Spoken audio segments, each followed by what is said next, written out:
Салам достор, сиздер менен Кино жолу каналы. Бүгүнкү видеобузда орустардын Новая Земля киносу тууралуу айтып берем. Дагы башка кинолордун чыгуусу үчүн каналга жазылып, лайк басып коюуну унутпаңыз. Сиз үчүн 1 секунд, биз үчүн чоң мотивация. Анда биз баштадык. Чтобы Бийлик башындагылар өмүр бою эркинен ажыратылгандарга эркиндикке чыгуу мүмкүндүгүн берүүдө. Белгисиз деңиз ортосундагы арал, таза аба жана кайда барасың, кайда жүрөсүң өз эркиң менен. Мындай сунушту бир гана акмак адам кабыл албаса керек. Бирок туткундар ушундай боштондукка дайынбы жана ушундай мүмкүндүктү дурус колдоно алабы? Же ушул боштондук түрмөдөгүдөн дагы оор жаза болуп кетиши мүмкүнбү? Бул нерселердин баарысын алдыңкы видеодо көрөбүз. Фильмдин башында бир адамдын таштуу аралдын үстүндө басып бара жатканын көрөбүз. Ошол кезде буту чалынып төмөнгө карай кулап, агып жаткан сууга кулап кетет. Бирок суудан чыгып жолун улантат. Ошол жерден окуя бир нече күн артка алмашат. Россия түрмөсү туткундарды бир-бирден түрмө башчысынын бөлмөсүнө киргизүүдө жана ар бир туткунга экспериментке катышып, ошол аркылуу боштондукка чыгасыңбы деген сунуш берет. Туткундардын дээрлик бардыгы бул сунушка ойломостон макулдугун беришет жана алдында эмне күтүп турганын эч кимси билбейт. Ошондон кийин туткундардын бардыгын жабык турган корабльга киргизет. Канчалаган каничерлер менен маньяктардын арасында мурунку учкуч адам Иван Жилин дагы бар. Ал дагы кылмышкер. Бирок анын окуясы башкалардыкына окшобойт. Ал кезинде аудиодиспетчерди өлтүргөн. Ал диспетчер болсо Жилиндин үй бүлөсүн кайтыш болушуна себепчи болгон. Ушул учурда туткундардын арасында чыр чыгып ызы чуу башталды. Туткундар экиге бөлүнүп мушташа башташты. Бирок Иван мушташка катышкысы келбеди. Мушташ узакка созулуп, Иван четте карап отура албады. Себеби бул жерде ал дагы өлүп калуусу мүмкүн эле. Ошондон кийин күзөтчүлөр келип урушту токтотот. Ошентип кеме айтылган жерге дагы келди. Ушул күнгө чейин эч ким жашабаган чоочун арал. Эми туткундар жаңы коомду куруу керек. Бирок азыркы учурда туткундардын баарынын колу кишенделүү. Ошондон кийин аларга чет элдик адамдар келди. Алар ушул экспериментти уюштурган адамдар экен. Андан соң алар туткундарга карап, силер эгер кайтыңар келсе түрмөгө бара аласыңар дейт. Ал үчүн болгону 100 метр жердеги маякка сүзүп барып, кнопканы басасыңар жана эмне үчүн кайтыңар келгенин себебин айтсаңар жеткиликтүү. Демек ошол кнопканы басуу аркылуу бизден жардам сурай аласыңар жана туткундардын кишенин чече турчу ачкычтарды таштап өздөрү кетип калат. Наручники по номерам на бирках найдете. Ошондон кийин туткундардын бардыгы бири-бирин уруп, тебип ачкычтарды талашып баштайт. Ал Жилин болсо талпага аралашпай өзүнчө жүрөт. Мушташ уланып жатат. Ичиндеги эң криминалдуу авторитет бийликти өз колуна алгысы келди. Мунун кесепетинен Мушташ дагы да күчөп кетти. Көптөгөн адам ошол жерде каза болду. Ал эми бир нече адам маякка барып аны бузуп таштайт. Эч ким жардамга адам чакырбаш үчүн. Башкалары аралдын ортосуна карай барат. Ал жерде атайын эксперимент үчүн дайындалган каздарма бар. Иван болсо колуна сумка алып, ичине керектүү заттарды салат: тамак, бычак жана үстүнө куртка. Андан соң ал лагерден чыгып кетет. Иван бийликтин оюну эми башталганын билет жана ушул жердеги 200 кылмышкер менен бирге калуу өтө кооптуу экенин дагы билет. Жилин ай талаада келе жатып, өзүнө отурукташууга бөлөк орун издейт. Ошентип жолдо келе жатып, таш менен курчалган жанында суусу бар бир бурчту таап алат. Ошол жерге отурукташат. Ал көп жол жүрүп чарчап калды жана кайтыш болгон үй бүлөсүнүн сүрөтүн карап отуруп уктап калат. Иван көзүн ачып караса, анын сумкасы бошоп калган жана ичи чачылып кеткен экен. Ичиндеги заттарды леммингдер жеп койгон. Лемминг дегенибиз хамякка окшош кичинекей кемирчектер эле. Эми Иван өзүнө жегенге тамак табуу керек. Жилин костер жагып, кармап алган кушун тазалап жатат. Эми аз убакыттын ичинде тамагы даяр болуу керек. Бирок ушул кезде арт жагынан басып келе жаткан адамдын добушу угулат. Караса, бул лагерден качып келген Николай деген жигит экен. Ал түрмөгө көптөгөн адамдарды өлтүргөн үчүн түшкөн эле. Коля Иванга мен сени менен калайынчы деп суранат. Себеби лагерде өтө кооптуу жана ар түрдүү тартипсиздиктер орун алып жатат дейт. Жилин Коляга өзү менен бирге калууга уруксат берет. Колянын бир жаман жери оозу такыр жабылбайт. Жилин болсо аралдын кайсыл жеринен тамак табуу болот экен деп изилдеп жүрөт.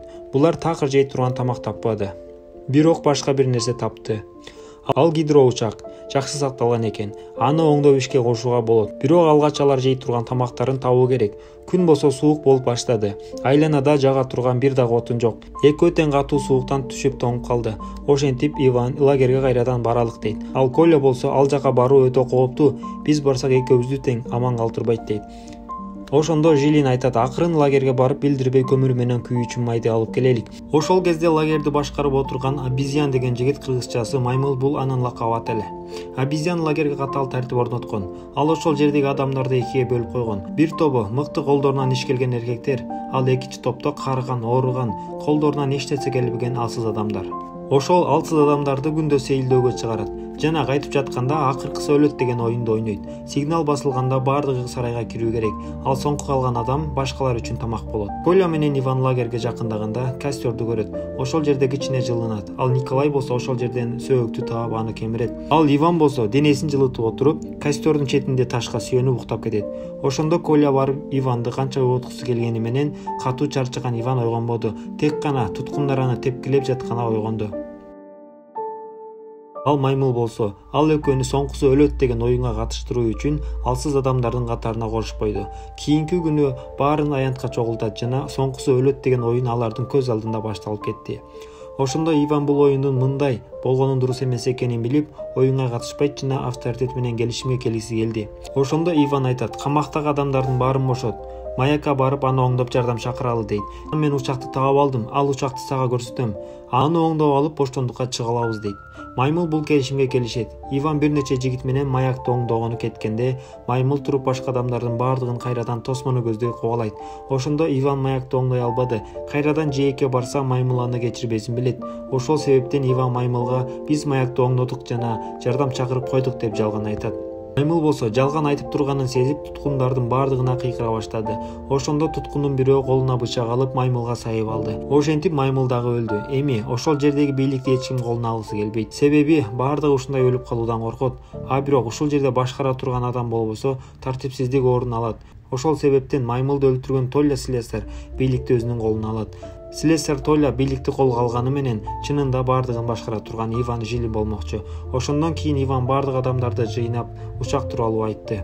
Аралдан баардык адамдарды кандайча боштондукка чыгаруу боюнча планды түзө баштады. Ушундан кийин туткундар азык-түлүк күтүүдө. Азык-түлүктүн келишине чама менен 1 айдай убакыт бар. Адамдар учактын калдыктарын атайын анкар жасап, ошонун ичине ташый баштады. Ошонун ичинде оңдоо иштерин жасап, самолетту кураштырып койду.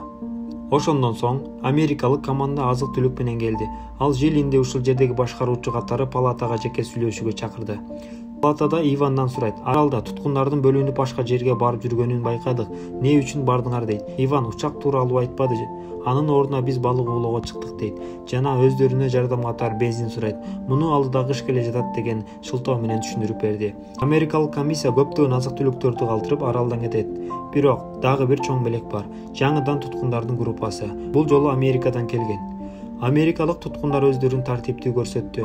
Алар эч кандай ачкыч талашкан жок. Кезекке туруп бири-бирден колдорундагы кишендерин чечти. Бирок колдору кишенден бошогон соң арасындагы авторитеттин сигналы менен мушташты баштап кетти. Аралда согуш башталды. Өтө чоң кан төгүү болду. Лагерде биринин артынан бири өрттөнө баштады.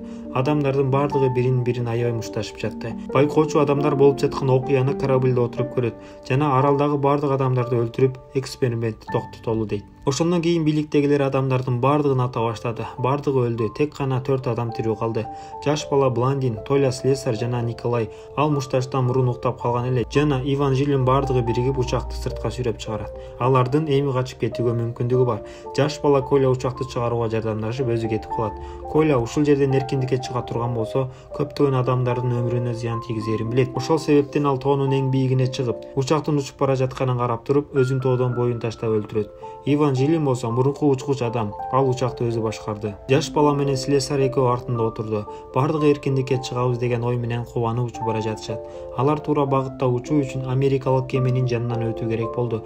Америкалык кеме учакты ата баштады. Ошентип учактын дагы тамтыгы калбады. Бирок ал дагы деле учуп келе жатат.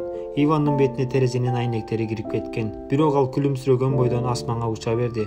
Артындагы экөө өкүнүчкө карай өлүп калды. Жаш бала Блондин дагы Толя Слесарь дагы чыныгы эркиндикти кандай болоорун көрбөй өлүп кетишти. Ушул менен фильм аяктады.